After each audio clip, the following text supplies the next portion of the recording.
ভোটের উত্তাপ চড়ছে, আর তার মাঝখানে চলে আসছে বার্নাল, বোরোলিন, এমনকি আইসক্রিম। কমিশনের ওষুধ যেখানে বার্নাল, বোরোলিন, সেখানে মমতা বন্দ্যোপাধ্যায়ের দাওয়াই আইসক্রিম।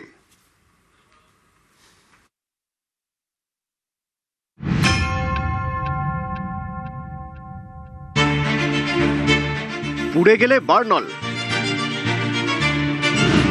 বঙ্গজীবনের অঙ্গ বোরোলিন, জীবনের ওঠাপড়া যেন সহজে গায়ে না লাগে। বাংলার ভোটে এবার কমিশনের ওষুধ বার্নাল, বোরোলিন। এপ্রিল মাস, একদিকে সূর্যের তাপ, আরেকদিকে ভোটের গরম। এরই মাঝে সোশ্যাল মিডিয়ায় কমিশনের পোস্ট, তাতে ভয়মুক্ত ভোটের বার্তা। কমিশনের পোস্টে লেখা হয়েছে, সকল মা ভাই বোনেদের আমন্ত্রণ জানাচ্ছি, আপনারা ভয়মুক্ত হয়ে ভোট দিন। এতে কয়েকজন রেগে যেতে পারেন, জ্বলে যেতে পারেন। গুন্ডা, দাগি, অপরাধী এবং দুর্বৃত্তরা সাবধান হয়ে যান। পর্যাপ্ত পরিমাণে বার্নাল এবং বোরোলিন সঙ্গে রাখুন। উত্তাপ এতটাই তীব্র হবে যে ভিতর থেকে পুড়ে যাবেন এবং সেই স্মৃতি সারা জীবন মনে থাকবে। আমরা ভোটারদের নিশ্চিত করছি, এবারের ভোট হবে হিংসামুক্ত, ভয়মুক্ত, প্রলোভনমুক্ত, ছাপ্পা মুক্ত, বুথ জ্যামিং ছাড়া, সোর্স জ্যামিং ছাড়া। কমিশনের এই অভিযানে যিনি বাধা দেবেন তার বিরুদ্ধে আইন মেনে কঠোর ব্যবস্থা নেওয়া হবে। বার্নাল আর বোরোলিন কোনো কাজে আসবে না। আমরা শুধু ভোটারদেরকে এটা কনফিডেন্স দিতে চাইছি, we are here and we are committed. Generally in Kolkata or in urban areas all over India, there is a sort of voter apathy. They don't want to come out to vote. We want to give them that confidence and that's why it is done. ভোটের উত্তাপ এখন এমন পর্যায়ে পৌঁছে গিয়েছে যে কমিশনের জবাবে মমতা বন্দ্যোপাধ্যায় দিয়েছেন আইসক্রিম দাওয়াই। ভাষার প্রয়োগ দেখুন, বলছে গরমে পুড়ে যাবে, যদি জ্বলে যায় বার্নাল রেখে দাও, বোরোলিন রেখে দাও।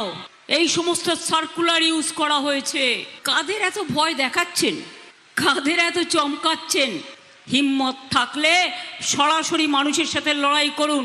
এই লড়াইটা লড়তে গিয়ে যারা বলছে বার্নাল দিয়ে পুড়িয়ে দেবো, বার্নাল রেখে দাও, তাদের বিরুদ্ধে বলুন, তোমাদের বার্নাল দেবো না, তোমাদের আইসক্রিম দেবো, যাতে গরমকালে তুমি আইসক্রিম খেয়ে তোমার শরীরটাকে আইস রাখতে পারো, বরফ রাখতে পারো। তোমাদের সাথে আমাদের এইটুকুই তফাৎ। পশ্চিমবঙ্গের মুখ্য নির্বাচনী আধিকারিক জানিয়েছেন, কলকাতা দক্ষিণের ডিইওর কাছে জানতে চাওয়া হবে কি কারণে তিনি এই ধরনের পোস্ট করেছেন। অবশ্যই ডিইওকে ডাকা হবে। নিউজ 18 বাংলা। মোথাবাড়িতে যে ঘটনা ঘটেছে, এনআইএ তদন্ত করছে এবং এনআইএর তথ্য, মারাত্মক তথ্য উঠে আসছে। বলা হচ্ছে সেদিন বিচারকদের ঘেরাও করার জন্য ভয় দেখিয়ে বিএলওদের আনা হয়েছিল। এই সব কিছুর মাথা আইএসএফ নেতা গোলাম রাব্বানি। শুধু তাই নয়, এনআইএর নথিতে রয়েছে কংগ্রেস প্রার্থীর নামও।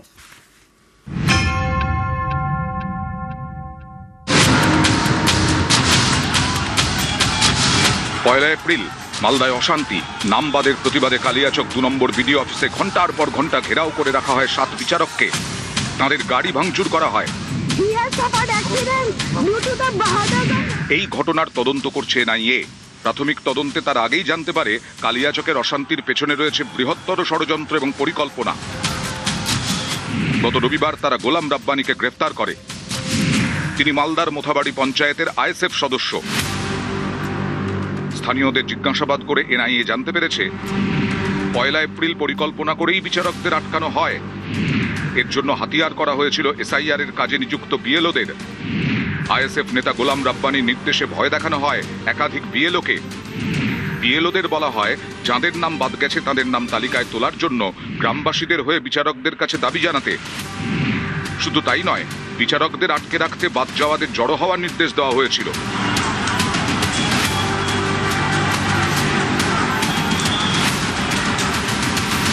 মোথাবাড়ি বিধানসভা আসনে কংগ্রেসের প্রার্থী সায়েম চৌধুরী, তিনিও এনআইএর নজরে। গত রবিবার তাঁকেও জিজ্ঞাসাবাদ করা হয়। তদন্তে এনআইএ জানতে পেরেছে, বিডিও অফিসের সামনে জমায়েত করানোর পেছনে রয়েছেন মোথাবাড়ির কংগ্রেস প্রার্থী সায়েম চৌধুরীও। কংগ্রেসের স্থানীয় কর্মীদের নিয়ে তিনি জমায়েত করান। আদালতে জমা দেওয়া নথিতে এই বিষয়গুলি উল্লেখ করেছে ন্যাশনাল ইনভেস্টিগেশন এজেন্সি। এনআইএ তো বড় একটি রেপুটেড অর্গানাইজেশন, কিন্তু এখন যারা এই ডিপার্টমেন্টে কাজ করছে তারা কি তাদের সত্তাকে বেচে দিলে? সাধারণ মানুষ, তাদের ভোটার লিস্টের নাম নেই, তারা বিক্ষোভ করেছে, আর তা নিয়ে আজকে এনআইএ দোষ খুঁজতে বেরিয়ে পড়েছে জাতীয় কংগ্রেস।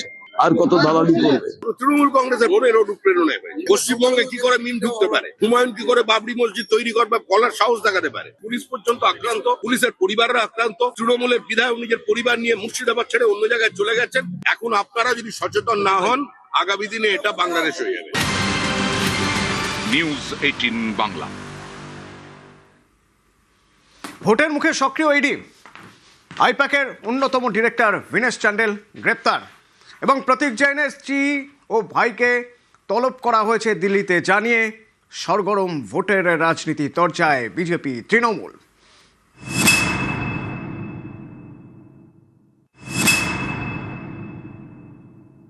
ইলেকশন আসলেই এজেন্সিকে যেরকম তাদের শাখা সংগঠনগুলোকে যেরকম এগিয়ে দেয়, তাই এতে কিছু যায় আসে না। অনেক আঘাত আসবে বাংলার মানুষের জন্য, আমরা লড়াই করছি। নির্বাচনের দিনও গ্রেপ্তার হতে পারে, এতে কোনো তিথি নক্ষত্র থাকে না। যখন মনে করবে তদন্তকারী সংস্থা তাদের কাছে তথ্য আসবে, তখন তারা অ্যারেস্ট করবে। যারা বেআইনি পথে অর্থ আয় করে তাদের এ ব্যাপারে ভয় পাওয়াটাই ভালো। যারা অন্যায় করে তাদের উপরে শাস্তির খাড়া নেমে আসলে সেটা নিয়ে হইচই করার কোনো বিষয় নেই।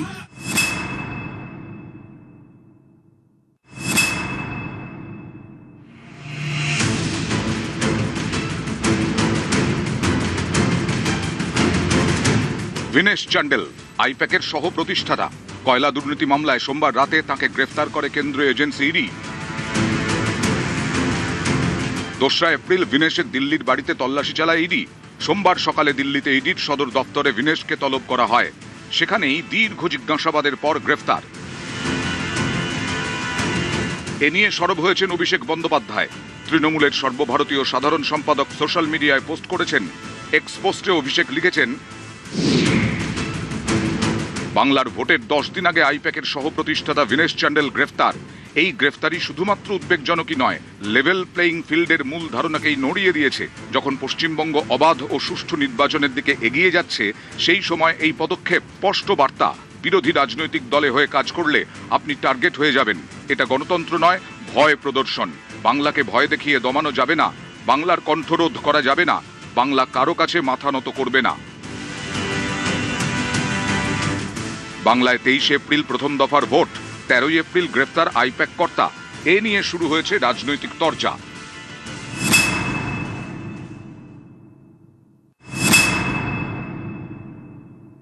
মানুষ বুঝে নিয়েছে যে ইডি নামক শব্দটি আসলে এক্সট্রিমলি ডেসপারেট, যেটা গণতন্ত্রের পক্ষে সুখকর নয়।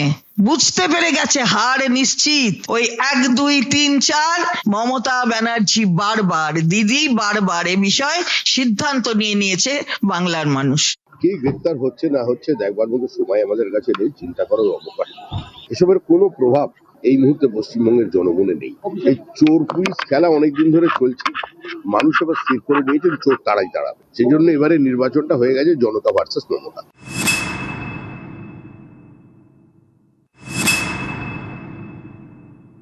ইলেকশন আসলেই এজেন্সিকে যেরকম তাদের শাখা সংগঠনগুলোকে যেরকম এগিয়ে দেয়, তাই এতে কিছু যায় আসে না। অনেক আঘাত আসবে বাংলার মানুষের জন্য, আমরা লড়াই করছি। নির্বাচনের দিনও গ্রেপ্তার হতে পারে, এতে কোনো তিথি নক্ষত্র থাকে না। যখন মনে করবে তদন্তকারী সংস্থা তাদের কাছে তথ্য আসবে, তখন তারা অ্যারেস্ট করবে। টিএমসি পশ্চিমবঙ্গকে দুর্নীতির কালো ছায়ায় ঢেকে দিয়েছে। বিজেপি ক্ষমতা এলে সব পরিষ্কার হয়ে যাবে। আইপ্যাকের অন্যতম কর্ণধার প্রতীক জৈন গত 8ই জানুয়ারি কলকাতায় তাঁর লাউডন স্ট্রিটের বাড়ি এবং আইপ্যাকের কলকাতার অফিসে তল্লাশি অভিযান চালায় ইডি। এই প্রতীক জৈনের স্ত্রী বারবি জৈন এবং প্রতীকের ভাই পুলকিত জৈনকে বুধবার দিল্লিতে ইডির দফতরে তলব করা হয়েছে। নিউজ 18 বাংলা।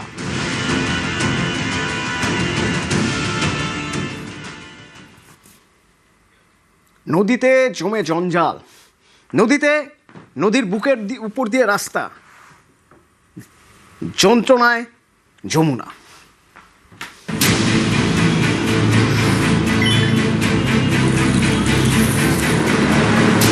আগে নদী ছিল, আস্তে আস্তে লুপ্ত হয়ে গেছে নদীটা, যমুনা নদী ছিল আগে। হ্যাঁ, জল বইতো, আমরা দেখতাম ছোটবেলায়, কিন্তু পুরো জল থই থই করতে হবে এদিকে, তারপরে এদিকে। এখন তো দেখছি শুকিয়ে টুকিয়ে গেছে, তারপরে সব জংলা হয়ে গেছে, কচু গাছ এটা সেটা হয়ে ভর্তি। সংস্কার একবার হয়েছিল বছর 7-8-10 আগে হয়েছিল, একবার জেসিবি দিয়ে মাটি টাটি কেটেছিল, তারপরে আর কোনো রেসপন্স নাই।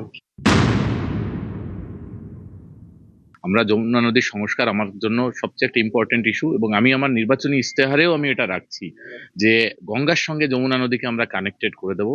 উঠামের পরে আমাদের মমতাময়ী সরকার গঠিত হবে, যিনি শেষ মন্ত্রী হবেন তার কাছে যেমন আমি একটা চিঠি দেব, এবং মাননীয় মুখ্যমন্ত্রী মমতা বন্দ্যোপাধ্যায়ের কাছে আমি একটা চিঠি দেব। একটা বিধায়ক কত পায়? 60 লক্ষ টাকা বৎসরে। পৌরসভায় 1 টাকার কাজ করতে দেয়নি। যমুনার কথা তো কোনো ওঠেই না এখানে। আপনি কোথা থেকে কে টেনে আনছেন? যারা 15 বছর আছে তাদের কাছে জিজ্ঞেস করুন এটা। দূর থেকে দেখলে মনে হতেই পারে সবুজ গালিচা, কাছে গেলে ভুল ভাঙবে,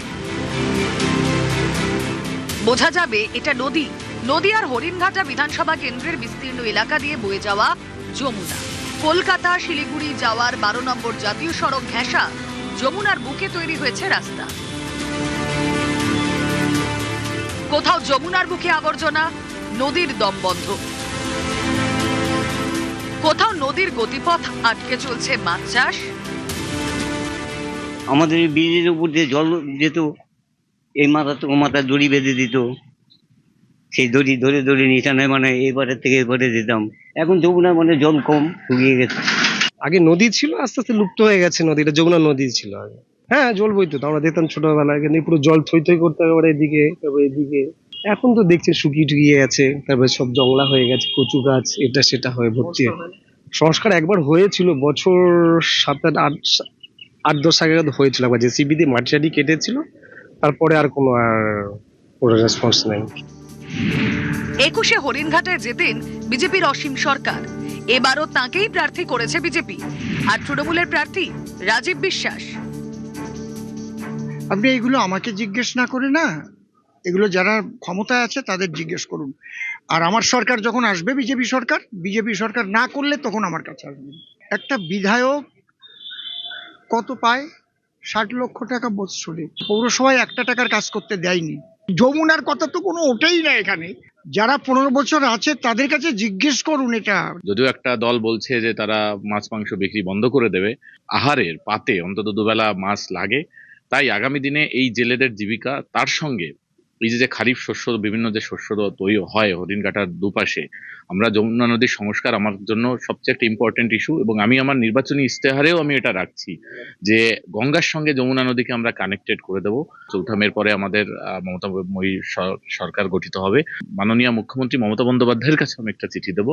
যমুনা যদি সংস্কার না করা হয় তাহলে আগামী দিনে ভয়াবহ পরিস্থিতি হবে। তো আমরা বামেরা ক্ষমতায় আসবো, ক্ষমতায় আসার পরে সমস্ত কিছু যমুনা থেকে শুরু করে খাল নদী সব সংস্কার আমরাই করব। এই সরকারের কোনো হেলদোল নেই, এবং মানুষ দেখবেন এখন রাস্তায় মুখ খুলতে চাইছে না। মানুষ চাইছে এই সরকার কখন যাবে। এই নদীর গতি এখন কার্যত নিশ্চিহ্ন হওয়ার পথে। কোথাও রাস্তা হয়ে গেছে যমুনার উপর দিয়ে, তো কোথাও আটকে দিয়ে সেখানে একেবারে জঞ্জালে আবদ্ধ হয়ে গেছে যমুনার গতিপথ। নির্বাচন আসে যায়, তবে যমুনা নিয়ে কজন ভাবে সেই প্রশ্ন তুলছে সাধারণ মানুষ। ক্যামেরায় শঙ্কর ঘোরামের সাথে রঞ্জিত সরকার, নিউজ 18 বাংলা, নদিয়া।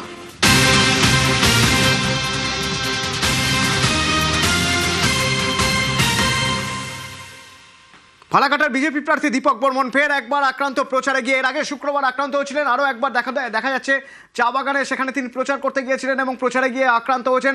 তাকে মারধর করা হয়েছে, লাঠিপেটা করা হয়েছে বলে অভিযোগ। একবার দেখা যাক সেই ছবি।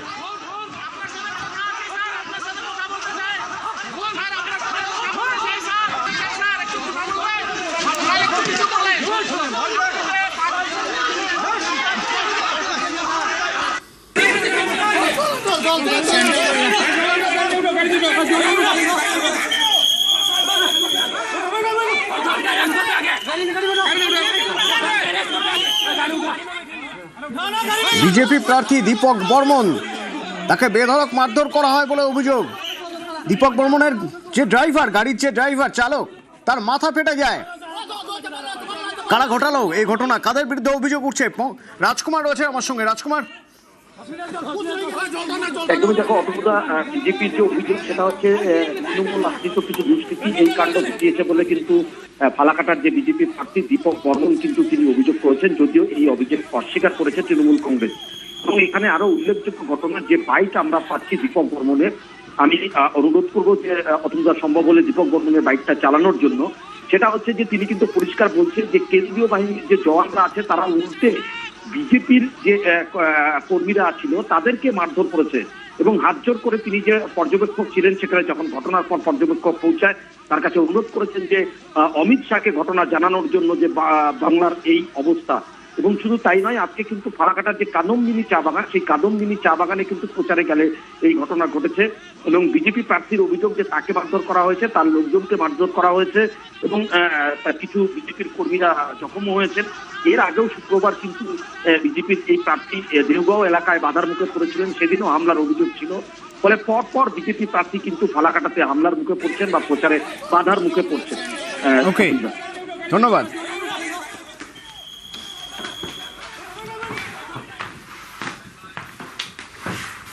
পুরুলিয়া ভোট প্রচার চলছে জোর। ক্ষত রয়েছে যাদের, ক্ষতি হয়েছে যাদের, তাদের মুখ করে এই প্রচারে সিপিআইএম।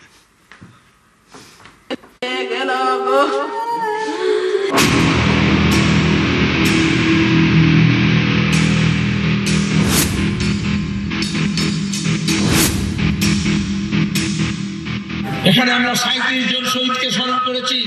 শহীদদের পরিবারের লোকেরা আছে, খুব কম পরিবার আছে এই সমস্ত বান্দোয়ানে বলরামপুরে, যেখানে দাঁড়িয়ে এই মাওবাদীর সময় যারা হামলার শিকার হয়নি। পুরুলিয়া জঙ্গলমহল, একসময় এই জঙ্গলমহলে ছিল ভয়ের পরিবেশ, মাওবাদী আতঙ্কে ঘুম ছুটেছিল।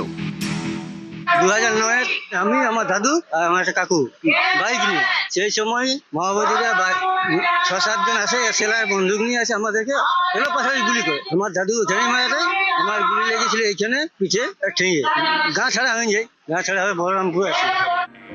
তখন রাজ্যের শাসক দল সিপিআইএম। মাওবাদীরা নানা সময় তাদের নেতাকর্মীদের টার্গেট করেন। সিপিআইএম এর দাবি, মাও সন্ত্রাসে পুরুলিয়ার বান্দোয়ান এবং বলরামপুর বিধানসভা কেন্দ্রে নিহত হন তাদের দলের 36 জন কর্মী সমর্থক। আজও খোঁজ মেলেনি এক আইসিডিএস কর্মীর। হাতে বাঁধে নিয়ে যায় আর জঙ্গলে রাস্তার গায়ে দুজনকে বসার পর বাঁধা গেলে আমার হাতের থেকে খুলে দেয় আর গুলি চালায় আর আমার মাথাটা কিভাবে হেলে গেছিল আর দ্বিতীয়টা ওর দিকে একটা আওয়াজ করেছে, আমি এইভাবেই থাকি আর তারপর আমি ওইভাবে ঝাঁপ দিয়ে উঠে আর দৌড়েছি আর 2009 আমি, আমার দাদু আর আমার একটা কাকু বাইক নিয়ে, সেই সময় মাওবাদীরা 6-7 জন আসে, সেলার বন্দুক নিয়ে আসে, আমাদেরকে এলো পাশাপাশি গুলি করে। আমার দাদু ওখানে মারা যায়, আমার গুলি লেগেছিল এইখানে পিঠে ঠেঙে, গা ছাড়া হয়ে যায়, গা ছাড়া হয়ে বলরামপুর আসে। বাড়ির লোককে হারিয়েছেন, জীবনে যা ক্ষতি হয়েছে তা মেটার নয়, কতটাও রয়ে গিয়েছে। 26-এর নির্বাচনে এই সব মুখী পুরুলিয়ায় সিপিআইএম এর প্রচারে, একই সঙ্গে স্মরণ এবং শপথ।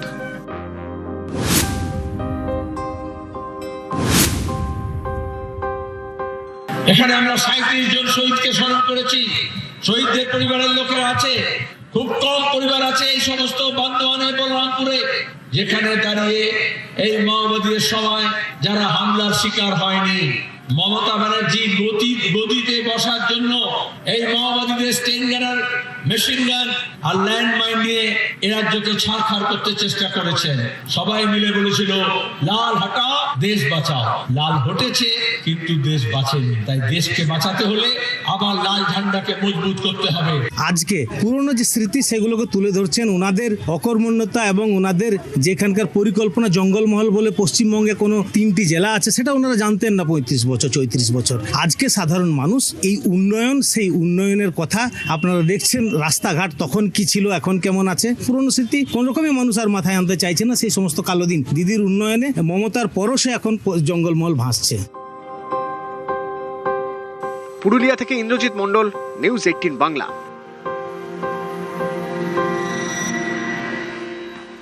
একবার আবহাওয়ার খবরে নজর রাখা যাক। বৈশাখের শুরুতেই ঝড় বৃষ্টি, কাল বৈশাখী, তবে স্বস্তি মিলবে কি বলছে হাওয়া অফিস, দেখুন।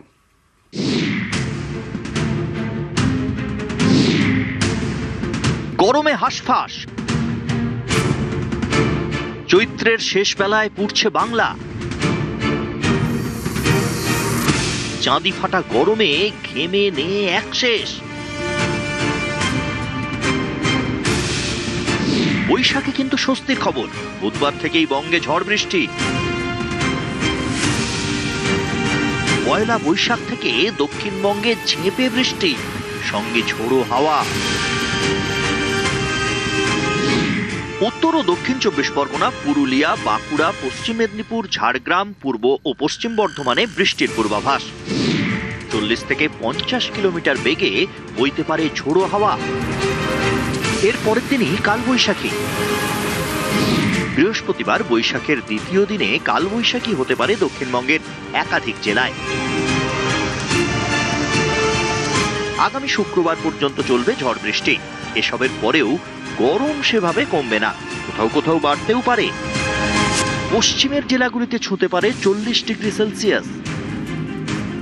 15 তারিখে পশ্চিমের দিকের কয়েকটা জেলা যেমন পুরুলিয়া, বাঁকুড়া, ঝাড়গ্রাম, পশ্চিম মেদিনীপুর এবং পশ্চিম বর্ধমান, এই জেলাগুলোই দু এক জায়গায় বৃষ্টিপাতের সম্ভাবনা রয়েছে। 16 থেকে 17 তারিখের মধ্যে বৃষ্টিপাতের সম্ভাবনা কিছুটা বাড়ছে পশ্চিমের জেলাগুলো। বজ্রবিদ্যুৎ সহ দু এক জায়গায় দমকা হাওয়া 40 থেকে 50 কিলোমিটার প্রতি ঘন্টায় থাকার সম্ভাবনা রয়েছে। কলকাতা পার্শ্ববর্তী অঞ্চলের জন্য 16 থেকে 17 তারিখের মধ্যে কিছুটা সম্ভাবনা রয়েছে বৃষ্টিপাতের।